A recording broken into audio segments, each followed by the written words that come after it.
Hi friends, welcome to my channel.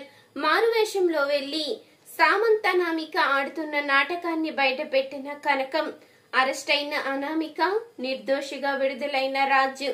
అసలు ఇదంతా ఎలా జరిగింది తెలుసుకునే ముందు ఇప్పటి వరకు మా వీడియోని కనుక లైక్ చేయకపోతే ఒక్క లైక్ చేయండి. మా ఛానల్ ని సబ్స్క్రైబ్ చేసుకుని పక్కనే ఉన్న గంట సింబల్ పై ఆల్ అని క్లిక్ చేయండి. అప్పుడే మేం పెట్టే ప్రతి వీడియో మీరు మిస్ కాకుండా చూసేవచ్చు. ఇక రాజ్ అరెస్ట్ అవడంతో కావ్య అయితే ఎంతగానో బాధపడుతూ ఉంటుంది. ఇదంతా అనామికే చేయించిందని నా ఉద్దేశం. ఏమో పగ పంతాల కోసం సామంతుని చంపుండొచ్చు కదా అంటూ ఇక రాజు అయితే చెప్తూ ఉంటాడు.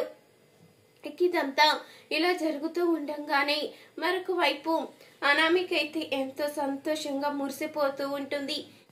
ఈ రోజుతో దుగ్గిరాల కుటుంబం పతనం మొదలైనట్టే.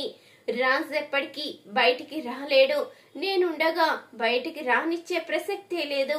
ఇక కావ్య జీవితం నాశనం అయిపోయినట్టే. రాజు దుగ్గిరాల కుటుంబానికి మూల స్తంభం లాంటి వాడు.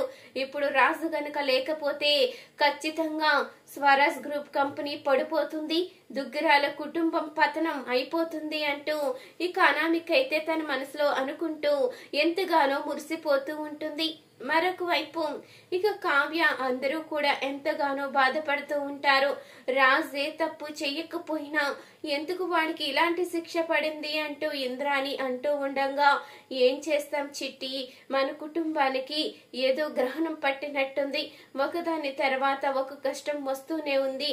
ఇంతలోనే సంతోషంగా ఉన్నాం అనుకునే లోపే ఏదో ఒకటి వచ్చి పడుతుంది అంటూ సీతారామయ్య కూడా ఎంతగానో కుమిలిపోతూ ఉంటాడు. మీరు బాధపడకండి తాతయ్య, రాజు ఎప్పటికీ ఎలాంటి తప్పు చెయ్యడు, రాజు నిర్దోషిగా విడుదలయ్యేస్తాడు అంటూ స్వప్న అయితే చెప్తూ ఉంటుంది. ఇంతలో ఇక అప్పుని కూడా ధాన్యలక్ష్మి నోటుకొచ్చినట్టు మాట్లాడడంతో ఇక సీతారామయ్య అయితే చెప్తూ ఉంటాడు, అప్పు చేసింది తప్పేమీ కాదు, తన వృత్తి ప్రకారం తను అలా చెయ్యక తప్పదు. బంధత్వాలంటూ లొంగిపోతే ఇక తను చేసే వృత్తికి న్యాయం చేసినట్టు ఎలాగవుతుంది? ఖచ్చితంగా అప్పు ఏ సాక్ష్యాలు సంపాదించి అనామికను అరెస్ట్ చేస్తుందని అనిపిస్తుంది. మీరేమీ కంగారు పడుకో అంటూ ఇక సీతారామయ్య అయితే చెప్తూ ఉంటాడు. మరొక వైపిక అప్పు అయితే కనకం దగ్గరికి వెళ్తుంది. కనకం దగ్గరికి వెళ్ళంగానే ఇక కనకం అయితే అడుగుతూ ఉంటుంది, ఏంటి ఇది, ఎంత పోలీస్ ఆఫీసర్ అయితే మాత్రం మీ బావని అరెస్ట్ చేసి జైలుకి పంపిస్తావా? అసలు ఏమనుకుంటున్నావు నువ్వు? కావ్య గురించి ఒక్కసారి ఆలోచించావా? ఆ కుటుంబం అంతా నిన్నెలా దుమ్మెత్తి పోస్తారో కూడా ఆలోచించకుండా ఎలా అరెస్ట్ చేశావు అంటూ అడుగుతూ ఉండగా, ఆ రోజు నువ్వే చెప్పావు కదమ్మా, అధర్మ మార్గంలో నడిస్తే కూతురు అని కూడా చూడను, చంపేస్తాను అని. మరి ఈ రోజు నా డ్యూటీ ప్రకారం నేను వ్యవహరిస్తే ఎందుకు అందరూ నన్ను తప్పు పడుతున్నారు? నేనేదో తప్పుడు మనిషిలా ఏదో చెయ్యకూడని తప్పు చేసినట్టు చూస్తున్నారే. ఒక్కరు కూడా నన్ను అర్థం చేసుకోరేంటి? నేను చేసిన తప్పేంటి? అక్కడ రాజ్బాబు పరిస్థితి అలా ఉంది. ఉన్న సాక్ష్యాలన్నీ ఆయనకి వ్యతిరేకంగానే ఉన్నాయి. ఆయనే దోషని చూపిస్తున్నాయి. నిర్దోషిని ఒక్క సాక్ష్యం దొరికినా నేను ఏదో రకంగా బావగారిని విడిపించి ఉండేదాన్ని. కానీ అక్కడ ఎలాంటి క్లూ లేకుండా పగడ్బందీగా ప్లాన్ చేశారు అంటూ అప్పు అనగానే, ఇదంతా ఎవరు చేసుంటారంటావంటూ కనకమైతే అడుగుతూ ఉంటుంది. ఇదంతా ఇంకెవరు చేస్తారు?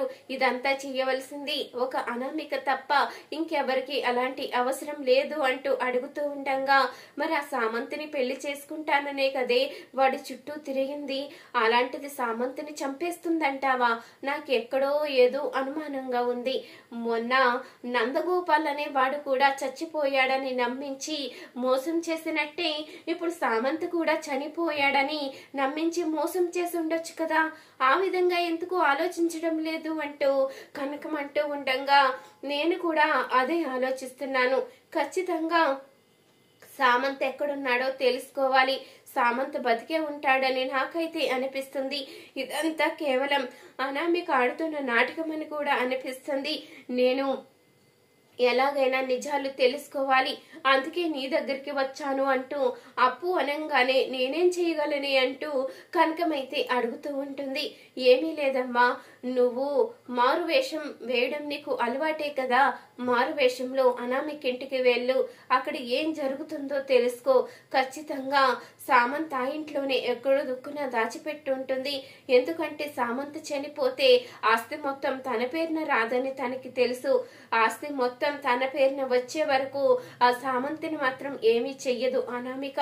అందుకనే నువ్వు ముందే వెళ్ళి అసలు అక్కడ ఏం జరుగుతుందో తెలుసుకో, నాకు అక్కడ జరిగేదంతా వీడియో తీసి పంపించు, నేను వస్తాను అంటూ అప్పు అనంగానే సరేనే, మీకోసం నేను ఏదైనా చేస్తాను.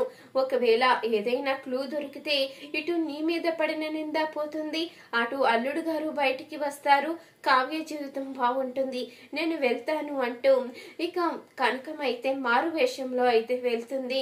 ఇంతలో ఇక అనామిక ఇంటికి వెళ్ళంగానే నువ్వెవరు అంటూ అడుగుతూ ఉంటుంది. అనామిక అయితే అది అమ్మగారు, నేను ఈరోజు పనిలోకి వచ్చాను, మీ ఇంట్లో పని చేసే ఆవిడ హెల్త్ బాగోక నన్ను పంపించింది అంటూ ఇక చెప్పగానే సర్లే వెళ్ళి పని చూసుకో అంటూ ఇక అనామిక అయితే చెప్తూ ఉంటుంది.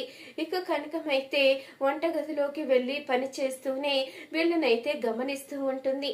ఇంతలో సామంత్ అయితే కిందకి దిగుతాడు. సామంత్ని చూసి ఒక్కసారిగా షాకే చూస్తుంది కనకమైతే. ఇదే నాకు మంచి అవకాశం అంటూ ఇక కాఫీ తీసుకొచ్చినట్టయితే వస్తుంది కనకం.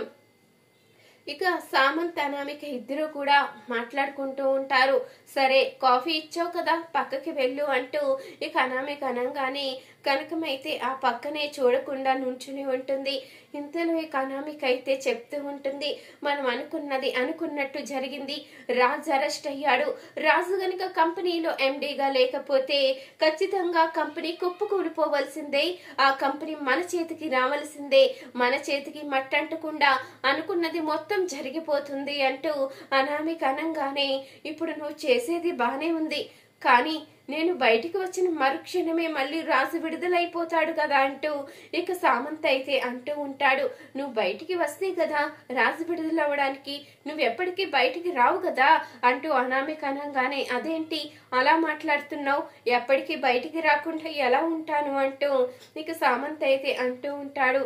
ఏముంది, ఇలా కాకుండా మారువేషంలో వస్తావు, అప్పుడు నిన్నెవరూ గుర్తుపట్టరు కదా అంటూ అనంగానే మరి నాకంటూ ఉనికేముంటుంది అంటూ ఇక సామంత్ అయితే అడుగుతూ ఉండగా ఇప్పుడు నీకంటూ ఉనికి కావాలా, ఆ రాజు నాశనమైపోవడం కావాలా, అది చెప్పు అంటూ అనామిక అయితే అడుగుతూ ఉండగా ఆ రాజు నాశనం అయిపోవడమే కావాలి, అందరి ముందు నన్ను కొట్టి అవమానించాడు, అలాంటి వాడు ఎప్పటికీ కూడా కోలుకోలేని దెబ్బ తినాలి అంటూ సామంత్ అయితే చెప్తూ ఉండగా ఇక ఇంతలో ఇదంతా వీడియో తీసేసి అప్పుకైతే పంపిస్తుంది కనకం. ఇక వీడియో చూసిన వెంటనే ఆ బయటే ఉన్న అప్పు అయితే లోపలికి వచ్చి ఎవరు నాశనం అయిపోవాలో ఎవరు బాగుండాలో అంతా చూసుకుందాము అంటూ అనామికనైతే అరెస్టు చేస్తుంది అప్పు. ఇక కోర్టులో అయితే నిలబెట్టి ఈ సాక్ష్యాలన్నీ బయట పెట్టడంతో రాజు అయితే ఇక నిర్దోషిగా అయితే విడుదలవుతాడు. చూస్తారు కదా ఫ్రెండ్స్, రాబోయే కథలో ఖచ్చితంగా ఇలాగే జరగబోతుంది. ఇలాగే జరగాలి అనుకునేవారు మా వీడియోని తప్పకుండా ఒక లైక్ చేయండి, మా ఛానల్ ని సబ్స్క్రైబ్ చేసుకుని పక్కనే ఉన్న గంట సింబలపై అలానే క్లిక్ చేయండి. అప్పుడే మేము పెట్టే ప్రతి వీడియో మీరు మిస్ కాకుండా చూసేవచ్చు.